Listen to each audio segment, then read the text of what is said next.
What's up? So, I've been wanting to start a YouTube channel for a while, and I'm not going to do any editing because I don't know how. I'm going to film these videos on this iPhone because that's what I have, and I'm going to talk about guns because that's what I like. My name's Colt. This is the Me G45 channel. Today, I wanted to talk about the Glock 45 MOS, some of the things I did with it, and how I got into this weapons platform, weapons system, whatever you want to call it, how I got into this gun, okay, and why I picked some of the things I picked, and some of the things I did to make this work for me. I see other YouTubers do this, so gun tubers, YouTubers, I'm just going to show that this weapon's clear and safe, and we're going to talk about it a little bit. So the reason I went with this gun is I'm not a huge guy, but I shot one of my friend's Glock 19s, and my hand hung off the bottom of it just a little bit. My pinky hung off the bottom, and I enjoyed how this handle I can kind of get a better purchase, better grip, whatever you want to call it. So that's why I went with the Glock 45. I got this. I am military, so I did get this from Amchar when I was stationed down in South Carolina. Got this from Amchar at a blue label price, which is awesome. That's a kick-ass gig that Glock does for military and first responders and law enforcement and everybody. You can get 2 blue label Glocks a year. So I was able to get an MOS gun essentially for the price of what a 45 is. That's not MOS. So when I say MOS, it has a modular optic system, I believe, cut in it, and it also has a rail on the front. Another model that I picked up was a 43X MOS, which has the plate and the rail. And I know a lot of people picked up the 43X non-MOS, and they're kind of bummed out when Streamlight came out with a nice little flashlight that goes on that. And I'll touch on that in another video. But let's talk about this. So Gen 5, they did a couple things. Front side serrations, a little bit of a flared magwell. I don't know. It's not like some kind of race gun magwell.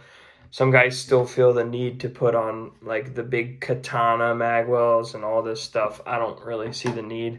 I'm not missing that much.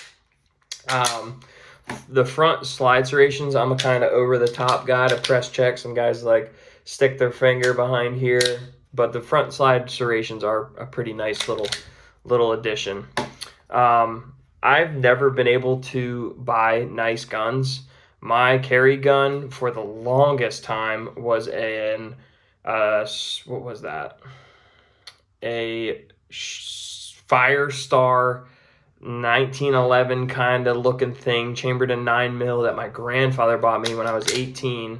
And in Pennsylvania, you can carry when you're 18. You got to know your laws, but you can carry on your own property. I grew up on a farm, and I would have that thing with me. And I carried that for the longest time. And then I was able to pick up like a Beretta. I picked up a couple Berettas for a couple $100 here and there. But this was like my first real piece that I was able to buy with some Coast Guard money.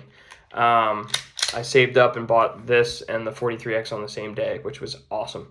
However, I want to talk to, that's kind of why I'm making this channel. So I want to, you see a lot of gun tubers, YouTubers that have like, it seems to me like unlimited amounts of money, and they're buying like staccato Ps that are like $4,000 pistols. And I just wanted to kind of touch on like where you should spend your money, and not necessarily like be a Glock fanboy or anything like that, but I'm just going to tell you where I spent my money, because I grew up super poor, and I just hate when you have all these gun tubers and stuff talking about like reviewing these guns and stuff that they don't even pay for. So everything that I own, I purchased with my own money, and every review you do, or every review you see me do, will be something I bought, and that I did a ton of research on. Not a ton, but I researched and watched other guys talk about it. And then after I got it, whether I like it or not, I'm kind of stuck with it unless I sell it to a buddy or take it to a pawn shop kind of thing. So I need to make sure that I bought the right stuff. And this is kind of what I ended up buying. And you can tell that I put some money into this. And this has been a phenomenal pistol. I have zero complaints about how this performs. Now, some of the aesthetics and some things that I would maybe do different. I don't know. I've never switched it up since I built this, so it works for me. But we'll start. I know Grand Thumb, he goes like tip to butt or whatever. I'm just gonna kind of start with whatever the base is and work out on what I did. So I'm kind of gonna go from like a central where it started and then work my way out. So Glock 45 MOS. It's got a great grip on it. People compare this to like a Glock 17 grip with a Glock 19 slide, which is, I guess, what I would call it too. You know, it's pretty cool. Glock's getting into some like modular things. I know at work we're gonna hopefully pick up the Glock 47 MOS. So I'm excited about that because I really like this pistol. But Glock 45 MOS, great pistol. I've literally had zero malfunctions with this gun. I only use Glock mags.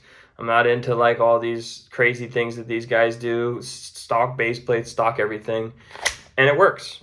I haven't done any changes to the I know some guys like the CAG works slide release. Some guys want to change out that mag release. To me, it works. If it's not broke, don't fix it, kind of thing. I did go on GovX and got myself a 300X. I got some advice from a friend. I was between the TLR1 and the X300. They're both good duty lights, pistol lights, weapon lights, whatever you want to call them. I picked up this one because he said these last longer. I shot with it for about, I don't know, a month, and I think I killed the circuit board or something, and had to send it to Surefire. Surefire did replace it. They warrantied it. They sent me the same light, and it works now, which is great. But it did take like 3 or 4 months, which was insane. I was like, to them, this is like a $250 light. It probably doesn't even cost that much to make it.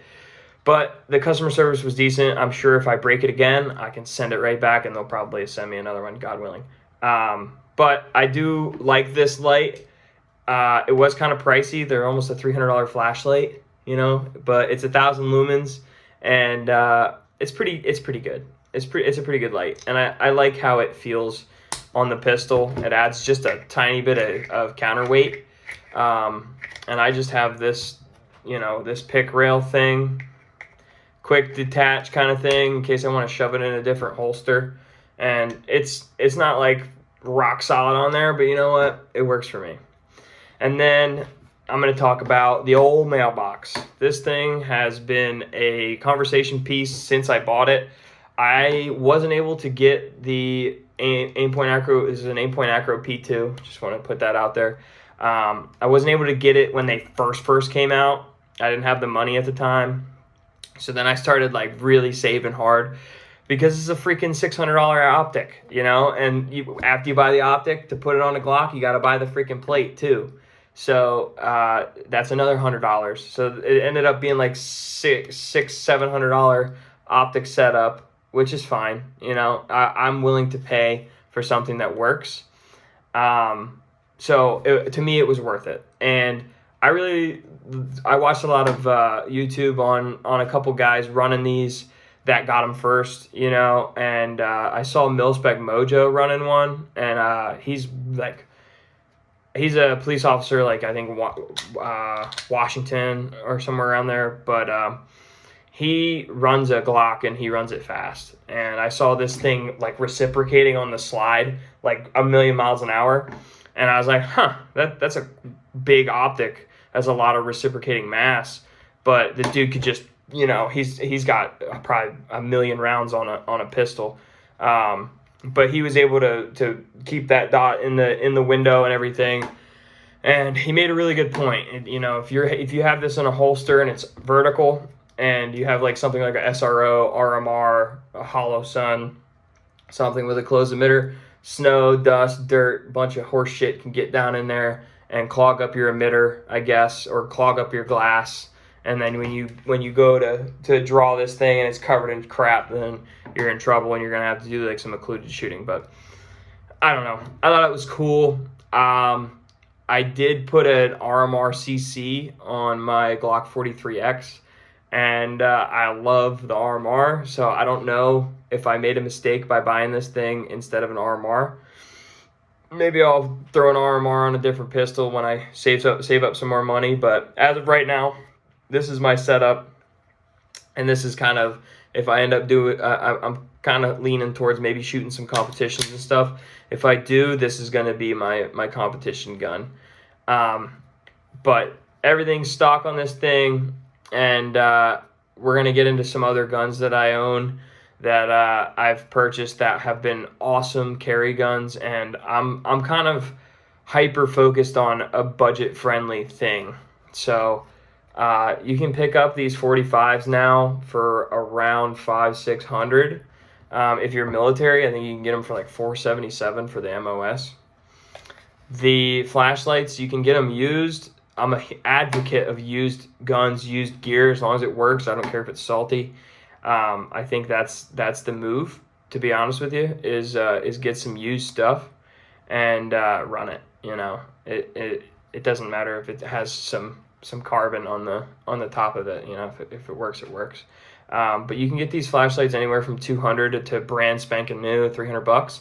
But if you're buying something like this and it's warranted, it'll last you forever. So I don't feel bad about dropping a couple $100, and this is like one of those things you buy once and it's on your pistol and you're good to go. I see like these gun tubers and especially like the Instagram gun guys, which is funny because Instagram's trying to kick everybody off there about guns, but they have like 15 pistols, but each of them have like one of these flashlights on it. And I'm like, why wouldn't you just grab it and throw it on a different pistol? But they got the money, so. But this is, like I said, this channel's to the budget friendly guy.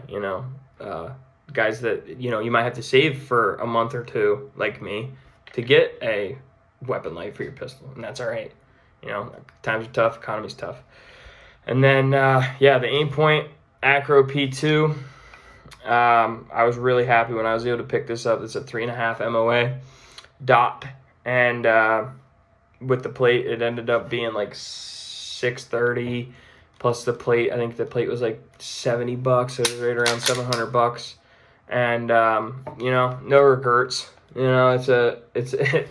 Glock ends up being like a $1,000 Glock all day long, but I would carry this into battle if somebody called me up and was like, hey man, I got a problem, this is the one I'd take.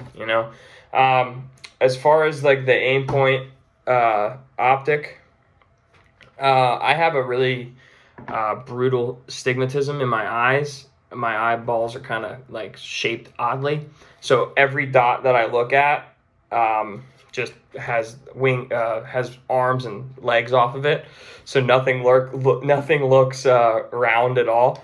It's just like a bursty blob in there. But I just slap it on, and I'm shooting like bullets inside of like rounds inside of rounds at like 5 to 7 yards with this thing. Just freehand, no bench, just stacking them on top of each other. So the optic works, it holds zero. I've run it, this particular one I've run for about 7 months. Doesn't come loose. I put a little Loctite on there. It's rock solid. I rack it off of stuff and run this thing, and it's been great. So that's the Glock 45 MOS with a couple little attachments on it. That's the review. Take care.